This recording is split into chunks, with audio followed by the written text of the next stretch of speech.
Olá pessoal, sejam muito bem-vindos ao Cine ABC Metrópole, aquele nosso cantinho semanal onde a cidade lá fora, com o trânsito amaldiçoado e a urgência de quem acorda procurando o seu malvado favorito, tenta obrigar o cinema a descer do seu pedestal gótico, dobrar a capa de vampiro e escorregar numa casca de banana jogada por uma criaturinha amarela de macacão e olhos gigantes no amargo do asfalto.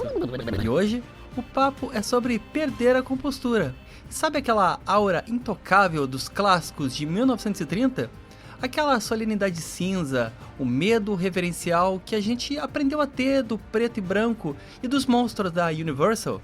Pois é, o filme de hoje pega toda essa herança sagrada, joga dentro de um castelo mal assombrado e solta uma horda amarela imperativa lá dentro só pra ver o circo pegar fogo. Minions e Monstros não pede licença para entrar no panteão do terror. A animação simplesmente arromba a porta da cripta e prova que a melhor forma de homenagear um ícone assustador é tirando uma onda monumental com a cara dele. E o diretor Kyle Balda transformou a sisudez de Conde Drácula numa farsa teatral maravilhosa e de brinde entregou uma obra que respeita a inteligência de quem pagou a inteira do ingresso. Então bora sacudir a poeira das catacumbas, esquece a cara amarrada, prepara o fôlego, porque a atração de hoje não quer sugar o teu sangue. Ela quer arrancar a tua risada no meio da exaustão. Então vamos abrir os portões desse castelo... quer dizer, vamos abrir essa tela.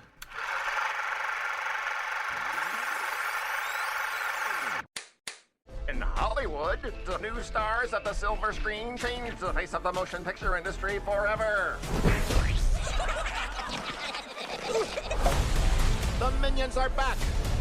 Pois bem, para entender o mecanismo brilhante por trás dessa galhofa que é Minions e Monstros, a gente tem que olhar para como o choque de mundos é estabelecido.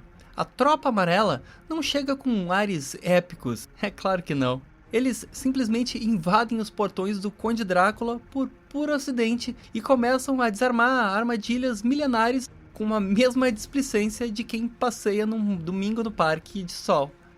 A produção abraça o seu próprio absurdo de imediato numa energia tão alucinada que te proíbe de ficar sério sentado na poltrona. E claro, a grande sacada do roteiro não foi só apostar no humor de repetição, mas sim num conflito geracional finíssimo. De um lado, você tem a atmosfera gótica, teatral e dramática dos monstros de 1930. E do outro, a hiperatividade insuportável da era digital. O Drácula aqui não é apenas um predador letal nas sombras. Ele virou um aristocrata fadigado que só sonha com 5 minutos de silêncio na sua própria casa.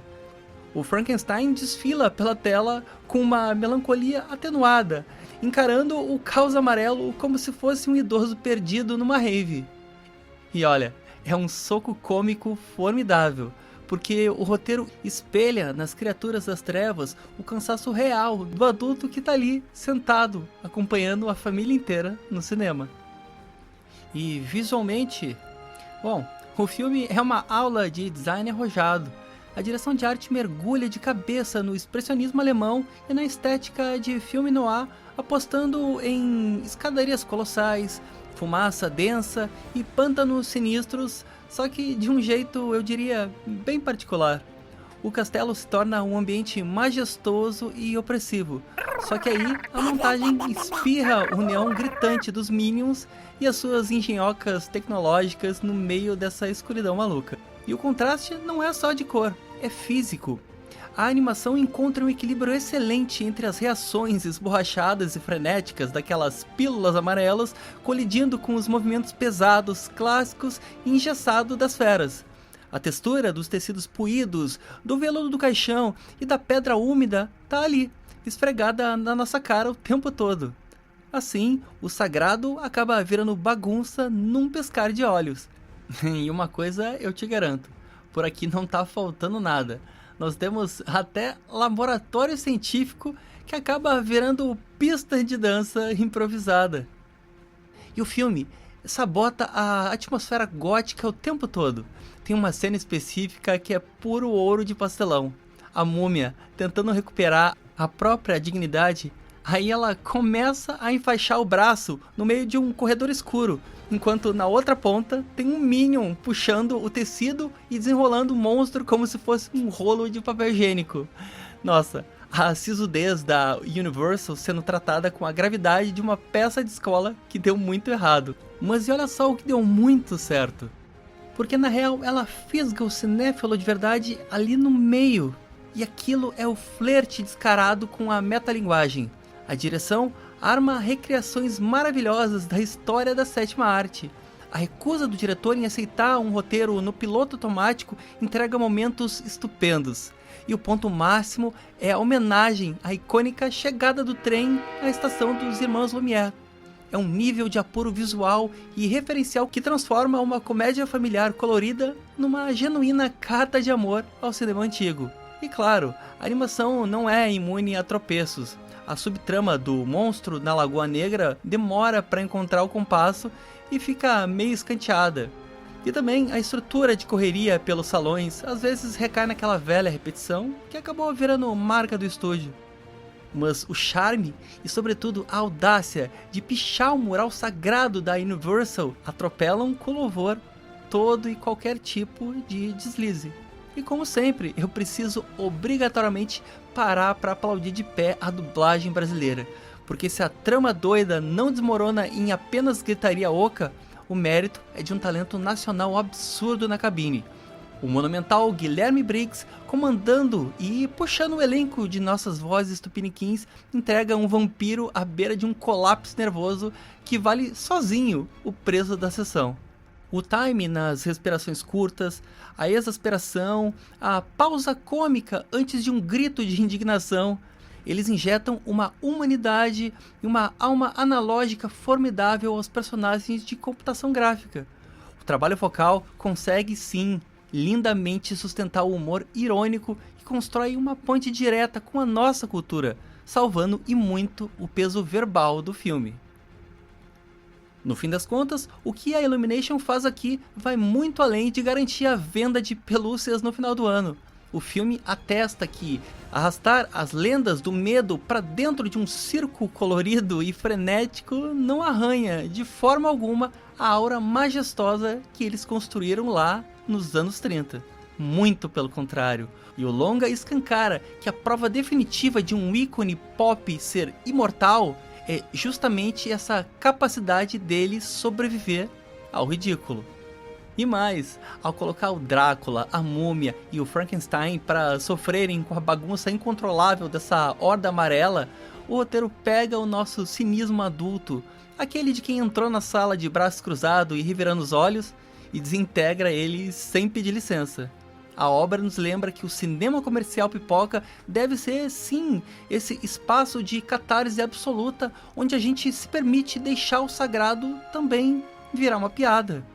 Então, respira fundo aí com a tua carranca e pode ir logo desentortando esse nariz, porque não, eles não profanaram os clássicos do terror. Na verdade, ao expor a fragilidade, o cansaço e a absoluta falta de paciência dessas criaturas da Universal, colocando-as diante do absurdo, na verdade a animação acaba mais fortalecendo a imortalidade dessa galera do jeito mais catártico possível, provando que a lenda só sobrevive de verdade quando aprende a rir do próprio ridículo.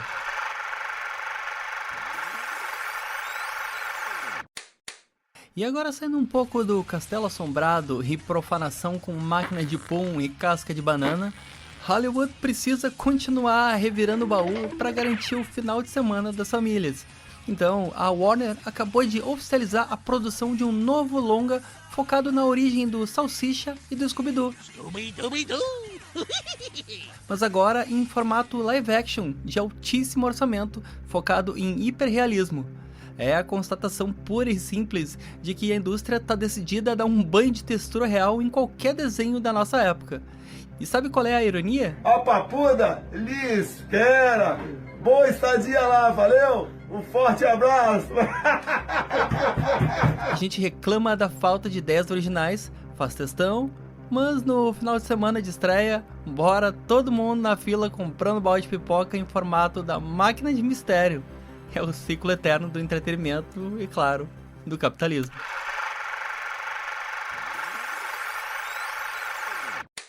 Buenas, agora chegou o meu momento preferido, justamente por ele ser exatamente como puxar uma alavanca enferrujada no laboratório de Frankenstein. Parece que eu tô no controle de jaleco branco pronto pra dominar a criatura e ditar as regras da pauta, meio "It's alive", até a máquina dar um curto-circuito e cuspir uma casca de banana amarela, provando que eu não mando em absolutamente nada aqui dentro. E por aqui, no nosso cardápio clássico do programa, para quem não sabe, nós temos sempre os quadros Cena de Esquina, Fita Crepe, Luz de Mercúrio e o Beco do Roteiro. Mas eu faço aqui um pequeno aviso logístico. A gente deu uma bela encorpada nessa nossa engrenagem. Então, a partir de hoje, entraram mais 4 novos nomes na nossa roleta. E deixando bem claro, a gente não substituiu nenhuma das opções antigas. A gente apenas incluiu um tantinho a mais de caos nessa matemática maluca. Ou seja, além dos clássicos, a agulha agora também pode cair no habeas corpus de vilão, que rola quando a gente precisa tentar defender juridicamente o plano indefensável de um antagonista. Ou também no refém do chroma key, para aquele momento maravilhoso em que o ator tá claramente pedindo socorro com os olhos meio de fundo verde duvidoso, sabe? E o fundo flanelinha de franquia, para aquela cena que não serve para absolutamente nada na história e tá ali só cobrando ingresso para guardar vaga na próxima continuação. E claro, o novíssimo moldura de giz, que a gente precisa desenhar uma linha no chão em volta dele e investigar como se fosse uma cena de crime estético perfeito. Mas isso, claro, respeitando o conceito estético e idiosincrático de cada filme, obviamente. Ou seja, a chance de eu me perder na própria pauta agora acabou de multiplicar.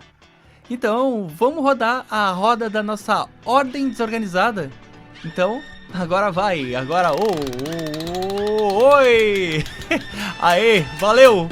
E o quadro sorteado foi moldura de giz, pronto! E hoje quem manda é a estética. Mas, no caso, uma estética que implodiu a própria solenidade e o sagrado para fazer a gente simplesmente dar risada e se divertir. O moldura de giz aqui é o seguinte: o filme não usa o expressionismo alemão e aquelas sombrinhas esticadas nas paredes apenas como um truque visual isolado para homenagear a Universal. Ele usa como uma isca de uma armadilha. E o nosso plano genial aqui tá lá na escadaria. A direção recria aquela silhueta clássica, icônica e esguia do Nosferatu subindo os degraus de pedra. A sombra dele é projetada de forma dura e aterrorizante na parede. O clima é de pura tensão opressiva, de cinema meio purista. E, de repente, essa atmosfera intocável é quebrada ao meio por uma sombra gordinha e de óculos oferecendo uma banana pro Lorde das Trevas. Esse plano condensa o espírito inteiro da obra, ou seja, não é o acaso, é o contraste milimetricamente coreografado para implodir o panteão de 1930. O diretor picha o painel sagrado do cinema do horror com o mais puro pastelão, que te obriga a rir da ousadia dele. E aí, se tu entra na sala esperando apenas um amontoado de esquete de bichinho amarelo só para vender mochila, o filme até que te entrega. Mas a metalinguagem tá embalada ali, numa linguagem ágil e que simplesmente não te deixa assistir encostado na cadeira. Ainda mais se tu for aquele cinéfilo ranzinza que jura que não vai mais rir desse tipo de coisa. Ah, tu vai. Certeza. Quer apostar?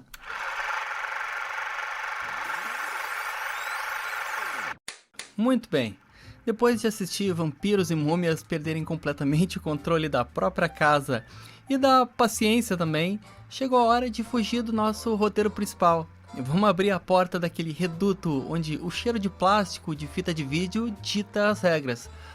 E no balcão tá lá o nosso curador linha dura, o Josh.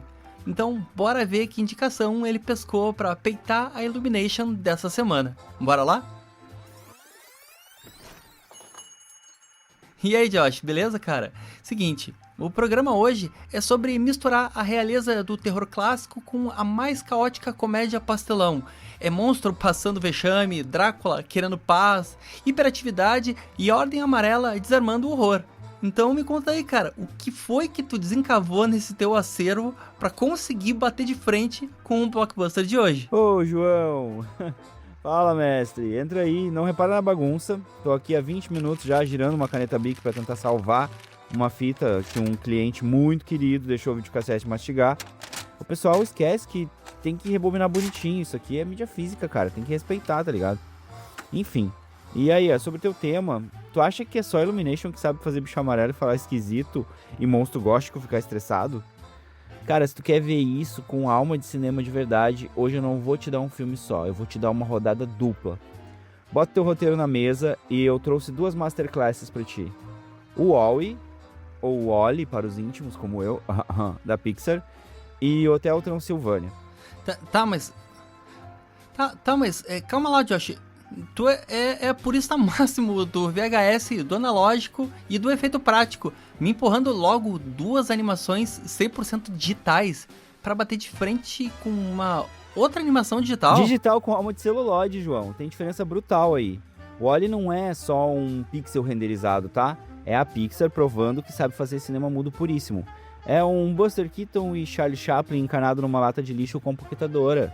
O robô não fala uma palavra inteira e ele consegue te fazer chorar mais que qualquer ator ganhador do Oscar aí, cheio de páginas de monólogos pela frente, tá? E assim, na outra ponta, a gente tem o Hotel Transilvânia, onde a Sony pegou a computação gráfica e ela quebrou todos os esqueletos dos modelos 3D para eles se moverem, eles achatarem e esticarem igual aqueles clássicos dos Looney Tunes que a gente assistia. E é o Conde Drácula surtando de verdade, ali num compasso de comédia pastelão raiz do jeito que a gente gosta de ver em animação, sabe? Isso é sobrevivência feita, cara. Mas assim, ó, pra quem estuda a história da animação e não só quer vender lancheria na volta às alas, esse filme é sensacional. Tá, eu confesso que a narrativa visual silenciosa de Wall-E é intocável e a energia elástica que o Tartakovsky trouxe pro Hotel Transilvânia tem o seu charme cartunesco absurdo que faz o 3D transpirar a vida. Exato! Pega essas 2 capinhas aqui, desliga tua rede social, senta no sofá de casa e vai ver como se faz humor visual e drama sem precisar de histeria. E ó, presta atenção aqui, um recado direto pra vocês que estão escutando o João no fone de ouvido. Eu sei muito bem que a vida moderna é cruel, eu sei que a maioria de vocês não tem mais o privilégio de ter uma locadora, que nem a minha, de ter uma Cinevice perto de vocês. Mas não tem desculpa pra não ver, tá? Esses 2 diamantes aqui vocês encontram muito fácil perdido aí no meio desse mar gelado de algoritmos nesses streamings da vida, tá? Então vocês podem procurar esses filmes, aproveitar o embalo, é só pesquisar, dar o play e aí respeitar o cinema, tá bom? Tá certo, Josh. O argumento da alma analógica no meio do digital, sim, conseguiu me pegar de jeito. Então, manda essa rodada dupla pra cá. Sabia! Boa sessão. E vê se limpa a lente do teu óculos pra não perder nenhum detalhe do cenário. Como sempre, debater sobre o artesanato da animação com o Josh é pedir pra perder feio. Então fica aí a rodada dupla, caprichada, da locadora do Josh para essa semana. Para quem tem carteirinha de videoclube de bairro, ou para quem tem somente o controle remoto da TV inteligente mesmo, também serve.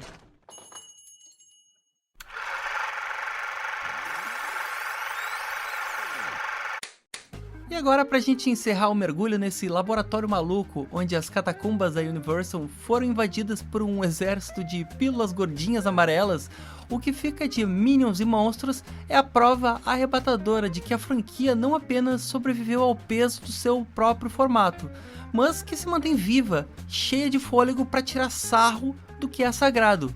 O filme nos obriga a confrontar o nosso próprio cinismo adulto, e isso tudo sem ter para onde fugir.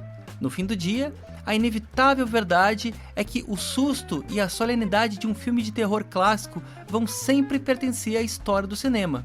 O preto e branco sempre vai ter o seu lugar de respeito no panteão.